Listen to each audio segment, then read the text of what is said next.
স্লি মানে? ওর নাম সদরঘাটের প্রেমিক নারী। স্লা, তোর নাম তোর কাছেই রাখ, রিয়েল নাম বল। ওইটা বলা যাবে না। আদনানের লুকোচুরি দেখে নির্মার ভ্রু কুচকায়। রিয়ানা তার দিকে তাকিয়ে আছে। নির্মার মাঝখান দিয়ে বলে, এত লুকাচ্ছিস কেন? ও তো তোর প্রপার্টি না, অন্য কারো হয়তো ভবিষ্যৎ আমাদেরও হতে পারে। ব্যাস। আদনান রক্তচক্ষু করে তাকায়। বাকিরা হতবাক। নির্মাণ থতবত হয়ে বলে, তোর গার্লফ্রেন্ড আছে তাই না? মেরিচা তৃপ্তি দুজনেই ভালো মেয়ে, নম্র ভদ্র। আমি চাই না ওদের মাঝে খারাপের ছোঁয়া লেগে পছন্দ ধরুক। খুবই শান্ত মেজাজে জবাব দেয় আদনান। বাকিরা মৃদু হাসে। সেজান বলে বসে, তৃপ্তি না হয় তোর বোন, তার দায়িত্বে আছে। আর মিলিসা, ওকে নিয়ে এত ভাবার কি আছে? আর একটাও কথা না। সবাই চুপ। আদনান জীবনে কারো প্রশংসা করে না, বন্ধু মহলে তো ভুলেও না, কিন্তু আজকে করলো তার বোন তৃপ্তি আর সদরঘাটের প্রেমিক নারী মেলিচার। সবার থেকে বিদায় নিয়ে বাইকে উঠে বসে আদনান। উদ্দেশ্য একটা শপে যাবে। রিয়ানা, রাহা এবং নিশাদের সাথে চলে যায়।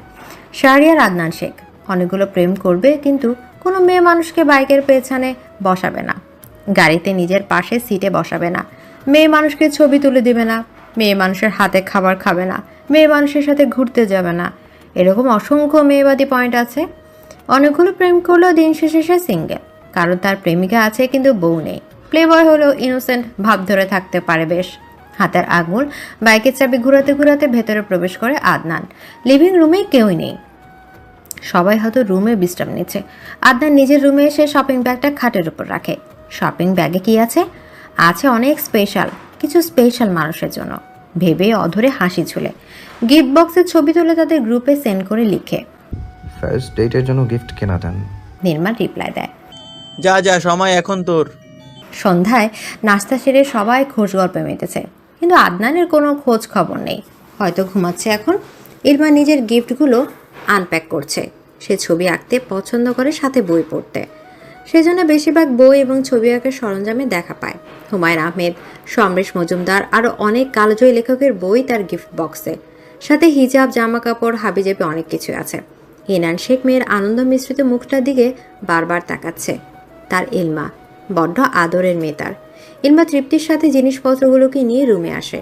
ইলমা বইগুলো বুকশেলফে গুছিয়ে রাখছে। তৃপ্তি জামা কাপড়গুলো আলমারিতে তুলে রাখছে। রং তুলে ক্যানভাসগুলো ওয়ার্ড্রপের একটা ড্রয়ারে রাখে ইলমা। হুট করে তৃপ্তির নজর যায় ওয়ার্ড্রপের উপর থাকা একটা গিফট বক্সের দিকে। ভ্রু কুচকে বলে, আরে এটা আনপ্যাক করলি না? ইলমা জিজ্ঞেস করে, কোনটা? তৃপ্তি আঙুল দিয়ে ইশারা করে উপচে উপরে।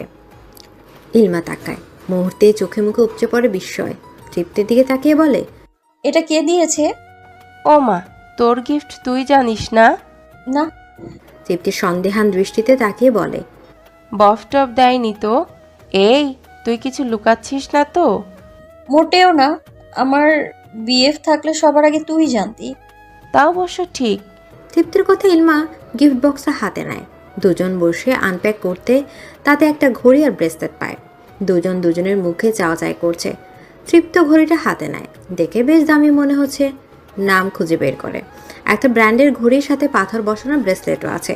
ঘড়ি আর ব্রেসলেট সহজেই তৃপ্তির হৃদয় কাড়ে। ইলমাকে বলে, যেই দিয়েছে তার পছন্দ আছে বলতে হবে। ইলমা চিন্তায় পড়ে যায়। ঘড়ির বাক্সে দুটো চিরকুটো পায়। তাড়াতাড়ি একটা হাতে নিয়ে খোলে। কালো রঙের রঙিন কাগজে সাদা কালি দিয়ে লেখা, আপনার জীবন ধ্বংস হোক। দুজনেই ভাবাজাকা খেয়ে যায়। পরের চিরকুটে লেখা, যদি গিফটগুলো ব্যবহার না করেন আপনাকে শুভ জন্মদিন। দুজনে চিন্তিত। ইলমা বুঝতে পারছে না কি হচ্ছে। তাদের বিল্ডিংয়ে অপরিচিত কেউ আসে না, তাহলে গিফট দিল কে? তৃপ্তিও ভেবে পাচ্ছে না। অনেকক্ষণ চিন্তা করার পর তৃপ্তি বলে, রিয়ান, মাহিল, প্রীতি, ওদের গিফটের সাথে মনে হয় এটাও ছিল, তোর খেয়াল নেই? আরে না, 3টা বক্স ছিল, আমার মনে আছে। সেগুলো তো একটা বড় শপিং ব্যাগে রেখেছিস, হয়তো কেউ সুযোগ বুঝে এটাও দিয়ে গেছে। তাহলে ওয়ার্ড্রোবের উপরে রাখলে আমার কেন মনে ছিল না? হয়তো খেয়াল নেই তোর। ইলমা মনে করার চেষ্টা করে আজকে সারাদিন কোথায় কোথায় গিয়েছিল সে, কাকে দেখে দিল, কখন দিল। এটা নিশ্চিত যে এটা কোনো পুরুষ মানুষ দিয়েছে, কিন্তু কে সে? ইলমা তৃপ্তি অনেকক্ষণ চিন্তা করে, কিছুই পায়নি। ধরে নিয়েছে কোনো আগন্তুক দিয়েছে সুযোগ বুঝে, হয়তো ইলমাকে চেনে সে, কিন্তু ইলমা তাকে চেনে না। এই ব্যাপারটা নিয়ে আর ঘাটাঘাটি করে না দুজন। একটু পর বাইরে বের হবে সবাই, সেজন্য দুজন তৈরি হতে চলে যায়। ইলমা একটা লং গাউন পরিধান করে, সাথে হিজাব বাঁধে, আগন্তুকে দেওয়া ব্রেসলেটটা হাতে গলিয়ে নেয়। খারাপ লাগছে না, মানিয়েছে বেশ। একে একে শেখ পরিবারের সব সদস্য লিভিং রুমে আসে। ইনান শেখ মেয়েকে দেখে মুচকি হাসেন। ফাইজা এবং ঈশিতা আসে। আদনান আসবে কিনা সন্দেহ। সাথে আছেন ফরিদা পারবেন। ইজাজ তার বনুকে দেখে এগিয়ে আসে, হাত ধরে হাতের তালুতে চুমু দিয়ে বলে। ইলমা মুচকি হেসে ইজাজের গালে ঠোঁট ছোঁয়ায়। ঠিক তখনই আগমন হয় আদনানের। সবার নজর এখন তার দিকে। ধূসর রঙের শার্টের সাথে অফ হোয়াইট কালারের প্যান্ট, ফর্সা গালে, সুন্দর লাগছে বেশ। আসলে ছেলেটা সুন্দর এবং সুদর্শন বটে। তারেক মাহমুদ ড্রাইভারকে গাড়ি বের করতে বলেন। মেইন ডোরে তালা লাগিয়ে সবাই বাইরে আসে। আরেকটা ওভারকল করে ডেকে আনেন। ঈশিতা, ফরিদা পারভিন, তৃপ্তি এবং তারেক মাহমুদ নিজেদের বাড়িতে করে যান।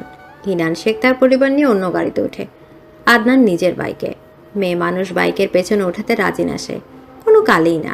দেখা যাবে বিয়ের পর বউকেও কারে করে আসতে বলবে। সে বাইক নিয়ে বেরোবে। নিরিবিলি শুনশান একটা রেস্টুরেন্টে আসে সবাই। ভেতরে খাবার অর্ডার করে বাইরে বসার মতো জায়গা আছে, সেখানে আসে সবাই। মূলত আশেপাশে গাছপালা আছে, ঠান্ডা মৃদু বাতাস আসছে, গায়ে লাগছে। সবাই টুলে বসতে তৃপ্তি আদনানকে বলে, ভাইয়া একটা গান শোনাও। বাকিরাও তাকায় তার দিকে। হিনান শেখও সায় দেন তৃপ্তির কথায়, বলেন, মুহূর্তে চোয়াল শক্ত করে নেয় ইলমা। কত বড় বেয়াদবের ছেলে। বাকিরা তার দিকে তাকিয়ে আছে, কেউ টু শব্দ করেনি। ইলমা বিরক্তি মাখা কণ্ঠে বলে, গার্লফ্রেন্ড বলে ঠিকই গাইতে, পরিবারের লোকরা আবদার করেছে তো সেই জন্যই যত ঢং। মুড নেই। এই মেলিচার বাচ্চা, তোর মুখ বেশি চলে। তারেক মাহমুদ বিরক্ত হয়ে বলেন। আবার ঝগড়া শুরু করে দিয়েছো তোমরা? ফরিদা পারভিন বলেন, আর না বেশি বেদব হইতাছে দিন দিন, যেরা খারাপ কিছু কয় নাই। ইলমা জবাব দেয়, জেরা না জেহরা। আদনান ধমক দিয়ে বলে, মেলিচার বাচ্চা, সব জায়গায় শুদ্ধ বলতে আসবি না। হয় নিজের নাম পাল্টা, না হলে মুখ বন্ধ রাখ। নাম আমি রেখেছি নাকি যে পাল্টাবো? কে রেখেছে? পাল্টা জবাব দেয় আদনান। সবাই চুপ, ইলমা নিজেও চুপ। হুট করে আদনানে মনে পড়ে ইলমার মায়ের কথা। নিস্তব্ধতা বিরাজ করছে মানুষগুলোর মাঝে, কেউ কোনো টু শব্দ করছে না। আদনান নিজেও চুপসে গেছে। বাকিরা যে যার মতো উঠে চলে যায় ভেতরে, শুধু ইলমা বসে রয়। মৃত বাতাস চোখে মুখে এসে বাড়ি খাচ্ছে। তৃপ্তি দাঁড়িয়ে আছে সেখানে, সাথে আছে আদনান। তৃপ্তি কিছুক্ষণ চুপ থেকে আওড়ায়, সবাই চলে গেছে, ভেতরে চল। ইলমা ধ্যান ভঙ্গ করে তৃপ্তির দিকে তাকায়। আদনান বিরক্ত নিয়ে দেখছে দুজনকে, কিন্তু কোনো কথাই বলছে না। আদনানকে স্ট্যাচুর মতো দাঁড়িয়ে থাকতে দেখতেই ইলমার রাগ হয়। সব সময় উল্টা পাল্টা কথাবার্তা বলে সময় নষ্ট করে দেয়, যেখানে যাবে সব লন্ডভন্ড করে দেবে। তৃপ্তি আদনানকে দেখে বলে, তুমি দাঁড়িয়ে আছো কেন? ব্যবহার তো শেখনি জীবনে। এই চুপ। মেলিচার নাটক দেখার জন্য দাঁড়িয়ে আছি এখনো। প্লিজ চলে যাও, তোমাকে দেখলেই আমার মনে বিতৃষ্ণা জন্মে, ঘৃণা লাগে আমার। ইলমার কথায় আদনান জবাব দেয় না, শুধু এক পলক তাকায় ইলমার মুখপানে। মেঝেতে দৃষ্টি স্থাপন করে কিছুক্ষণ থাকে, এরপর বড় বড় পা ফেলে স্থান ত্যাগ করে। তৃপ্তি ইলমাকে পুনরায় বলে, ভাইয়া সেভাবে বলতে চাইনি, মন খারাপ করিস না। এই না যে তোর ওনার কথা মনে পড়ে না। আই হোপ আজকের দিনে তাকে একটু বেশিই মনে পড়ার কথা। ইলমা জবাব দেয় না, সূক্ষ্ম দীর্ঘশ্বাস ছেড়ে উঠে দাঁড়ায়। তৃপ্তির পেছন দিয়ে ভেতরে যায়। সবাই বসে আছে ভেতরে। ইলমা তৃপ্তি গিয়ে নিজেদের সিটে বসে। আদনান ফোনে ধ্যান দিয়ে দেখছে। খাবার আসতে সবাই খাওয়ায় মনোযোগ দেয়। সবার আগে খাওয়া শেষ করে আদনান। তাকে দেখে মনে হচ্ছে তারাই আছে। খাওয়া শেষ হতেই বাইক নিয়ে বেরিয়ে যায় কোথাও। কালো রঙের স্লিভলেস টপস পরা, হাঁটুর উপর অবধি টপস, পায়ে কালো রঙের হিল গলানো। ক্লাবের সামনে দাঁড়িয়ে আছে জেবিন, সাথে আছে তার দুটো ফ্রেন্ড। জেবিন কিছুক্ষণ অপেক্ষা করে তার দুজন বান্ধবীকে বলে ভেতরে চলে যেতে। সেও আসছে। দুজনে আর দেরি করেনি, ভেতরে গিয়ে ড্রিঙ্কস হাতে ডান্স করা শুরু করে দেয়। আদনান আসতেই জেবিন হাফ ছেড়ে বাঁচে। এগিয়ে গিয়ে আদনানের গলা জড়িয়ে ধরে বলে, দেন এত টাইম ওয়েট করলে কেন? ফ্যামিলির সাথে ছিলাম, ডোন্ট ওয়ারি। এখন বাকি সময় তোমার আর আমার। আদনানের কথায় জেবিন হাসে। দুজন ভেতরে যায়। ড্রিঙ্কস হাতে নিয়ে চিয়ার্স করতেই আদনান ঢক ঢক করে গিলে নেয় নেশা পানীয়। জেবিনও তার ব্যতিক্রম যায়নি। দুজনে দুষ্ট পানি খেয়ে ডান্স করতে চলে যায়। আদনানের এক হাত জেবিনের কোমর ছুঁয়েছে, অন্য হাত জেবিনের হাতের আঙুলের ভাঁজে। কিছুক্ষণ ডান্স উপভোগ করার পর আদনান জেবিনকে ছেড়ে দেয়। চোখ মুখ আবছা হয়ে আসছে। জেবিন নিজেও নেশার ঘরে আছে। আদনান জেবিনকে বাই বলে ফ্লাইং কিস ছুঁড়ে মারে। হেলে দুলে ক্লাবের বাইরে আসে। অন্ধকার চোখে মুখে নির্মাণের নাম্বারে কল দেয়। কিছুক্ষণ রিং হওয়ার পর রিসিভ করতে আদনান নেশাগ্রস্ত কণ্ঠে বলে, এই নির্মাণ, ক্লাবে আছি, তুই চলে আয়, আমাকে বাসায় যেতে হবে। কথাটা বলেই কল কেটে ফোন পকেটে ঢুকায় আদনান। কিছুক্ষণ পর সিএনজি থেকে নেমে আসে নির্মাণ। আদনানকে দেখে তাড়াতাড়ি আসে, কাঁধে হাত রেখে বলে, এই অবস্থায় বাসায় যাবি? তাহলে কি শ্বশুর বাড়ি যাব? বাইক স্টার্ট দে। কথাটা বলেই চাবি নির্মাণের হাতে দেয়। নির্মাণ চাবি হাতে ঢুকেলে সে কি ভালো করে বাইক চালাতে পারে নাকি? আজকে একটা ছোটখাটো দুর্ঘটনা ঘটবে, এই বিষয়ে কোনো সন্দেহ নেই। নির্মাণ চাবি হাতে নিয়ে বলে, আমাদের নতুন ফ্ল্যাটে চল, আগামীকাল বাসায় যাস। এখন এই অবস্থায় গেলে সমস্যায় পড়বি। নির্মাণের কথায় আদনান বিরক্ত হয়, টান দিয়ে চাবি নেয়। বাইকে বসে বাইক স্টার্ট দেয়। নির্মাণ বারণ করছে, তাও শুনছে না আদনান। বাইক নিয়ে সোজা বাসার উদ্দেশ্যে রওনা হয় সে। এদিকে নির্মাণ সিএনজি একটা ধরে আদনানের পিছু নেয়। সেজানকেও টেক্সট করে দেয় আসার জন্য। চিন্তায় ঘাম ছুটে যায় নির্মাণের, না জানে কি হবে। এই আদনানটা একটু বেশি বেপরোয়া। চোখে মুখে আধার নেমে আসছে, তাও চোখ খোলা রেখে বাইক চালাচ্ছে আদনান। সামনে থেকে আসছে একটা কার। বাইক এক সাইড করে চালাতে গেলেও দুর্ঘটনা ঘটে যায়। কারের সাথে ধাক্কা লেগে বাইক সহ পিচঢালা রাস্তায় পড়ে যায় আদনান। হাত পা ছিলে গেছে, কিন্তু তার হুঁশ নেই সেসবে। চোখ দুটো বন্ধ করে অচেতন হয়ে যায়। গাড়ি থেকে নেমে আসে একজন ভদ্রলোক এবং তার ড্রাইভার। রাস্তায় পড়ে থাকা আদনানের কাছে যায়। ভদ্রলোক আদনানকে ডাক দেয় অনেকবার। আদনানের কানে সে আওয়াজ গেলেও কোনো রেসপন্স করে না। পেছন দিয়ে নির্মাণ আসে। আদনানকে পড়ে থাকতে দেখে কপাল চাপড়ায়। যেটা ভেবেছে ঠিক সেটাই হয়েছে। আদনানের সামনে বসে হাত চেক দেয়, রক্ত বেরোচ্ছে। ভদ্রলোক নির্মাণকে দেখে বলে, তুমি ওর কি হও? বন্ধু। ওকে আমার গাড়িতে তোলো, হসপিটালে নিতে হবে। নির্মাণ মাথা নাড়ায়, ড্রাইভার সহ ধরে গাড়িতে বসায়। আদনান অচেতন হওয়ায় ভদ্রলোক বুঝতে পারেনি নেশা করে এমন হয়েছে। ভেবেছেন চট বেশি পাওয়ায় অজ্ঞান হয়ে গেছে। নির্মাণও এসব নিয়ে কথা বাড়ায়নি। সেজন আসতে বাইকের দায়িত্ব দিয়ে আদনানের সাথে গাড়িতে বসে নির্মাণ। ভদ্রলোক চিন্তিত স্বরে বলেন, আজকালকার ছেলে পেলেরা গুলো সবাই বাইক চালানোর সময় হুঁশ থাকে না। ও তো তেমন স্পিডে চালায়নি বাইক। তা অবশ্যই ঠিক, কিন্তু বাইক ডানে চাপলে কি এমন হতো? আপনার ড্রাইভার খারাপ, চেঞ্জ করে নতুন নেন। ভদ্রলোক তার ড্রাইভারের দিকে তাকায়। ড্রাইভার ভয় আছে, না জানি এবার তার চাকরি নট হয়ে যায়। কি এক আবদের সাথে ধাক্কা লাগতে গেল। ভীতি হাতে গাড়ি চালাচ্ছে ড্রাইভার, পথ যেন ফেরাচ্ছে না। নির্মাণ বিরক্ত হয়ে গাড়ি চালানো দেখে। পুনরায় বলে, আমি ভুল কিছু বলিনি আঙ্কেল, দেখুন না গাড়ি এমন ধীরে চালাচ্ছে যেন গাড়ি ব্যথা না পায়। ভদ্রলোক বিরক্তিতে উচ্চারণ করেন। ড্রাইভারকে ইশারা দেয় গাড়ি তাড়াতাড়ি চালানোর জন্য। তখন রাত অলমোস্ট 12:30টার ঊর্ধ্বে। একটা হসপিটালে নিয়ে অ্যাডমিট করানো হয়েছে আদনানকে। হাত পা ড্রেসিং করিয়ে ব্যান্ডেজ করে দেওয়া হয়। ভদ্রলোক বিল দিয়ে নির্মাণকে বলেন, আমি আগামীকাল আবার আসবো, এখন বাসায় যাচ্ছি, তোমার বন্ধুর খেয়াল রাখো। নির্মাণ আশ্বাস দেয়। ভদ্রলোক চিন্তামুক্ত হয়ে বাসার উদ্দেশ্যে রওনা হয়। এদিকে আদনান পড়ে পড়ে ঘুমাচ্ছে। নির্মাণও পাশের বেডে শুয়ে পড়ে। পরের দিন সকাল 8টায় শেখ পরিবারের খবর আসে আদনান বাইক অ্যাক্সিডেন্ট করেছে। এই নিয়ে তারেক মাহমুদের কোনো প্রতিক্রিয়া নেই। তিনি নাস্তা সেরে নিজের কাজে চলে যান। ঈশিতা রেডি হয়। ফরিদা পারভিন অলরেডি কান্নাকাটি শুরু করে দিয়েছেন। তার নাতির কি হলো, কি দরকার ছিল বের হওয়া?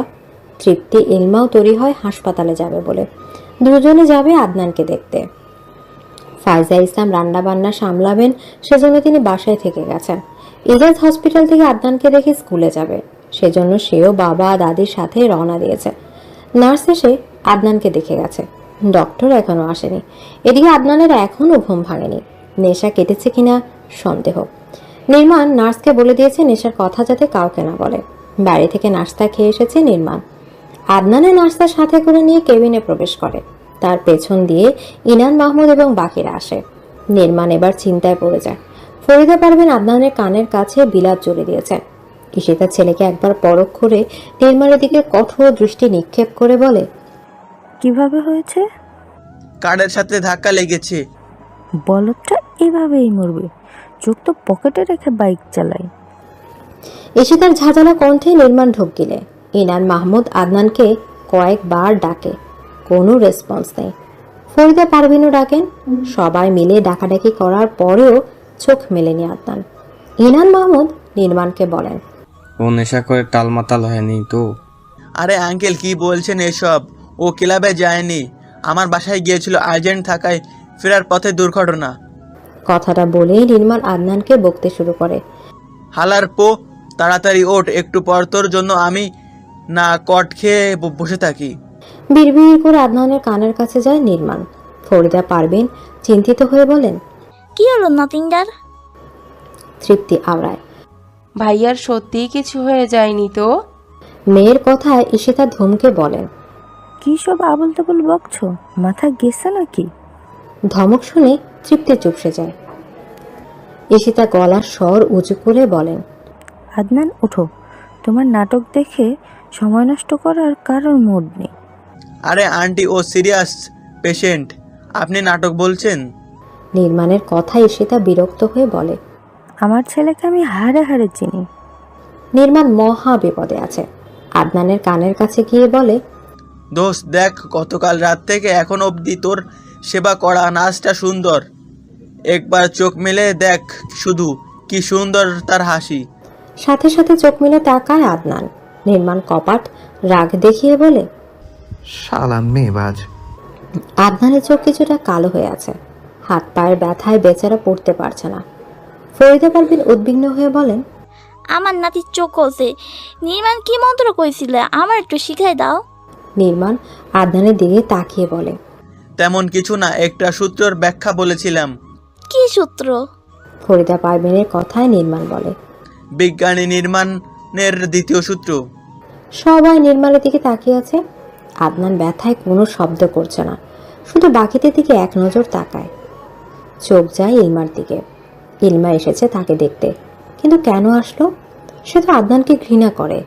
আদনান বিড়বিড় করে বলে, নাটকবাজ। ইনার মাহমুদ বিদায় নিয়ে ইজাজকে সাথে করে বেরিয়ে যায়। ঈশিতা, তৃপ্তি এবং ইলমা সোফায় বসে আছে। নির্মাণ পাশের বেডে বসা। ফরিদা পারভিন নাতিকে মুখ ধুয়ে দিচ্ছেন নাস্তা খাওয়ার জন্য। বাকিরা সেসব দেখছে। নাস্তা খেয়ে ওষুধ খেয়ে নেয় আদনান। গতকাল রাতে যার গাড়ির সাথে দুর্ঘটনা ঘটেছে সেই ভদ্রলোক এসেছে আদনানকে দেখার জন্য। সাথে খাবার ফলমূলও এনেছে। আদনানকে দেখে ভদ্রলোক বলেন, এখন কেমন আছো? হাত পায়ে ব্যথা নিয়ে মানুষ কেমন থাকে ওই রকমই আছি। আদনানের কথায় ভদ্রলোক নারাজ। ছেলেটা সোজা সাপটা ভদ্রভাবে জবাব দিতে পারে না। তাকে সোফায় বসার জন্য জায়গা করে দেওয়া হয়।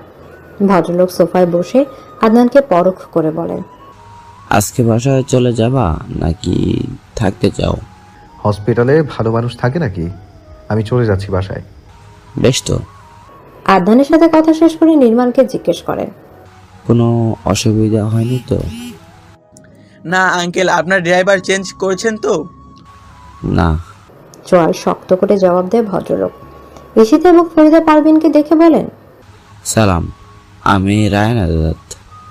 গতকাল আমার গাড়ির সাথে অ্যাক্সিডেন্ট করেছে আদনান। নির্মাণ এসে আদনানের পাশে বসে বিড়বিড় করে বলে, উনি রিয়ানার বাবা নয়তো? সর, উল্টাপাল্টা ভাবি আর লাথি মারবো। হালার পো, নাম দেখ, রায়হান আজাদ, রিয়ানা আজাদ। শেষমেশ শ্বশুরের গাড়ির সাথে ধাক্কা খেয়েছিস। হোয়াট হ্যাঁ কো। চুপ থাক। বিরক্তি নিয়ে বলে আদনান। রায়হান আজাদ আদনানকে জিজ্ঞেস করেন। তুমি স্টুডেন্ট নাকি job holder? Part time student, main টাইমে মেয়ে টিচিং করি। I like this profession. আদনানের কথা সবাই হতাশ হয়।